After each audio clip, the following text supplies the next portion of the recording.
Hey friends, welcome back. If you haven't met yet, Sana, Bay Area realtor, first generation immigrant, mom to a very energetic 5-year-old, and wife to a startup founder. So believe me, I understand commute stress, school research, and those late night Zillow scroll sessions where suddenly it's 1 a.m. and you are questioning everything. When I moved to the Bay Area in 2017, I remember opening the map of San Jose and thinking, how do I even start? Because here's the truth, San Jose isn't one market, it's a tapestry of micro neighborhoods. And when families reach out to me, what they are asking isn't about the square footage of a home, they're asking where do we actually belong in this maze of micro neighborhoods. So today, let's head to South San Jose and let's just talk like we normally would. No brochure energy, no bullet points, just real talk, like you're planning a move and I'm walking you through it over coffee. Because South San Jose isn't just one place, it's a collection of very different lifestyles packed in a few miles. And depending on your commute, your kids, your tolerance for traffic, your love for hiking, your need for convenience, one neighborhood is going to feel completely different from the next. So let's start first with Evergreen. Evergreen is located in the southeast corner of San Jose, nestled right against the Diablo Range foothills. Let's talk about the boundary of Evergreen. It is generally bounded by Tully Road to the north, US 101 to the west, and mountains to the east and south. Now, within Evergreen, there are two Evergreens. One is the lower Evergreen, which is older, more established 1970s ranch style homes near East Ridge.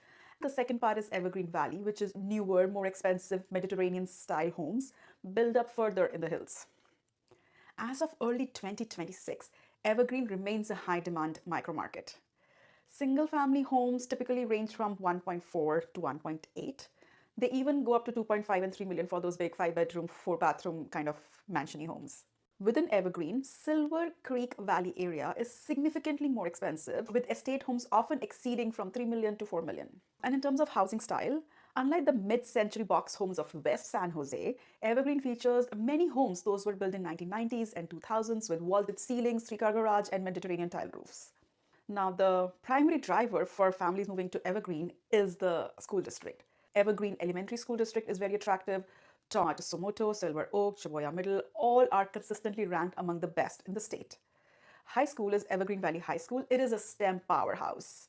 It has high achieving competitive culture that is very popular with the tech sector parents. Now let's talk about the Evergreen Tax, which is the commute.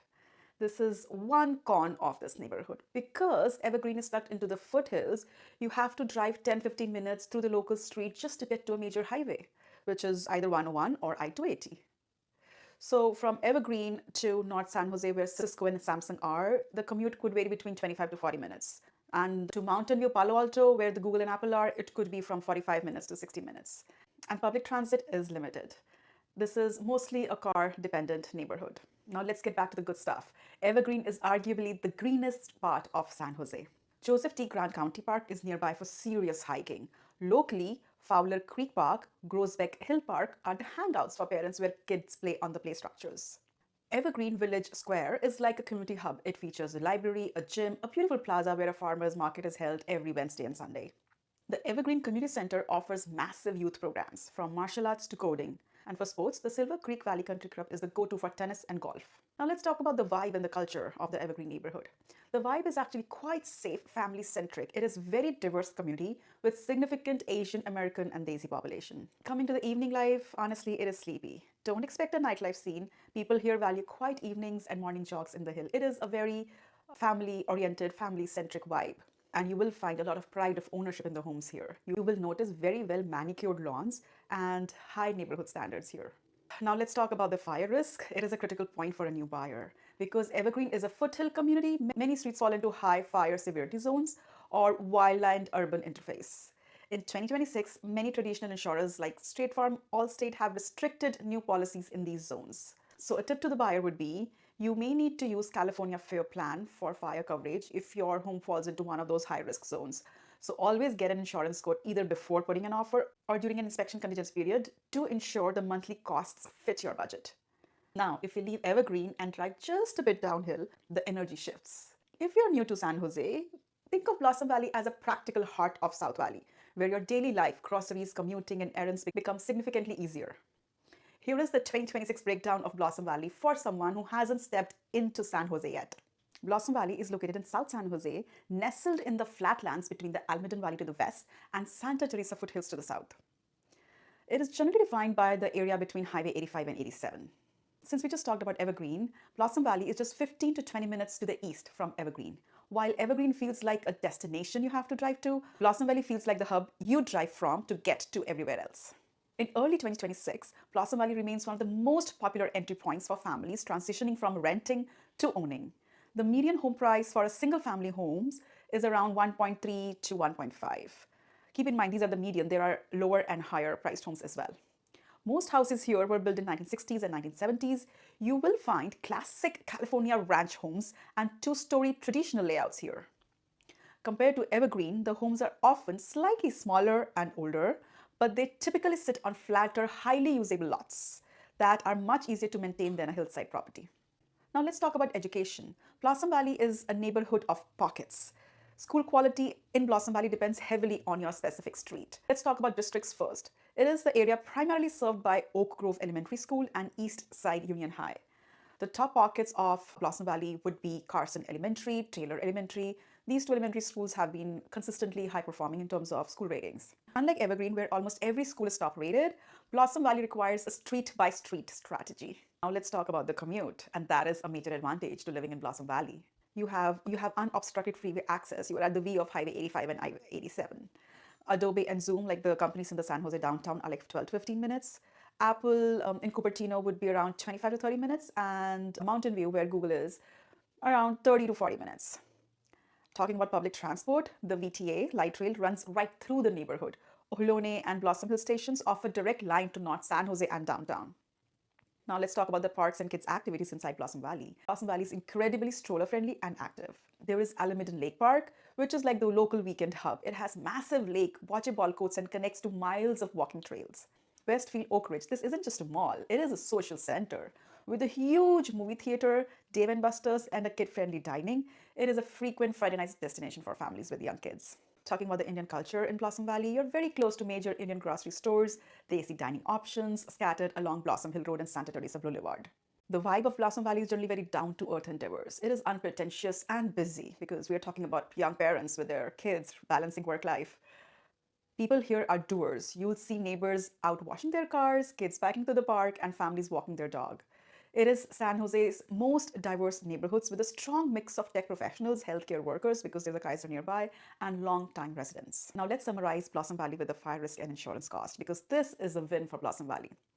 Since Blossom Valley is in flat valley floor and away from dry bush of the foothills, it is almost entirely low fire risk. Unlike Evergreen or the edge of Santa Teresa, getting homeowners insurance policy is much easier and cheaper here. You likely won't have to deal with high-cost California FAIR plan if you live in Blossom Valley. Now, if you keep heading further south, everything slows down a bit. Santa Teresa feels like a deep breath. Santa Teresa is located in the southernmost tip of San Jose, nestled between Blossom Valley and entrance to Morgan Hill.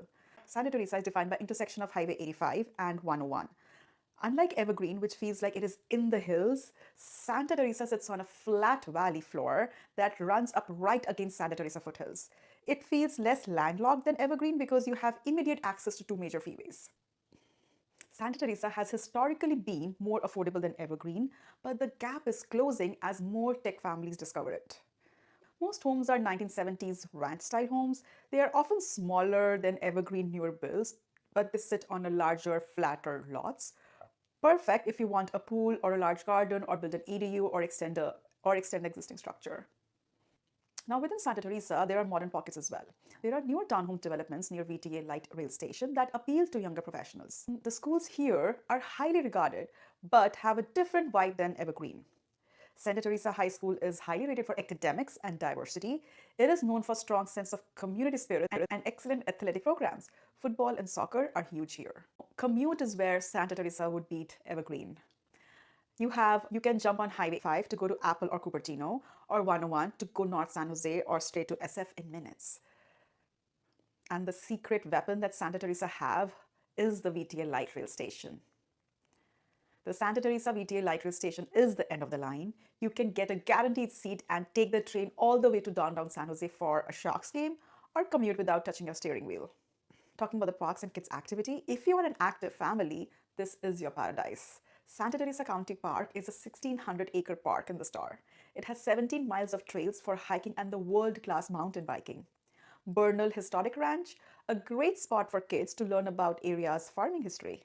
The Rancho Santa Teresa Swim and Racket Club is a massive draw for families, and the Santa Teresa Golf Club is one of the most scenic public courses in the city. The vibe is definitely established and outdoorsy. The demographics is very mixed. You have legacy owners who have been here for 40 years and a massive influx of young white-collar tech professionals. The culture is very active. On Saturday morning, you will see everyone out at the Nob Hills Food or Costco, which is like 5 to 8 minutes away, after a morning hike in the foothills. Let's wrap Santa Teresa by focusing on the insurance and fire risk. Because Santa Teresa is literally the end of the city where houses meet the dry hills, fire risk is a factor. If a home is on the flat side, closer to the freeway, insurance is standard. But if you are buying on a street like Bernal Road or near the park entrance, your home might be in high fire risk zone. As a realtor, my advice would be to check the national hazard disclosures early, because in 2026, lenders are being very strict. The house is in wildland urban interface zone. Your insurance cost could be $200 to $500 per month higher than a home which is just a few blocks away.